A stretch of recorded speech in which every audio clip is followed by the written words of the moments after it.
کسی خونه هست یا همه توی گوشاشو پنبه گذاشتن؟ مامان مستور زنی خدا ول کن. بشین حمزه، تو نمیتونی مانعم بشی. من دیگه ساکت نمیمونم. یکی اینجا بیاد ببینه. جلیل، همتون کجایین؟ پسرم بدبخت شد رفت. حمزه کافیه، خودتو کنترل کن و ناراحت نباش، مخصوصا برای زنی مثل حاله که به هیچ وجه. حاله کجاست؟ چی شده؟ اتفاقی براش افتاده؟ خیریتی است؟ حمزه تو بگو بهم حاله کجاست؟ این چطور بگه؟ دارین میبینید که پسر من داغون شده. این اون مردیه که زنشو با معشوق زنش توی خونش گیر انداخته. چرت و پرت نگو شهناز.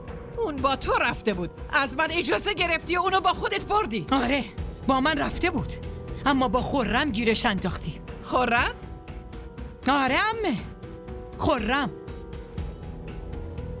حرف من درست اثبات شد.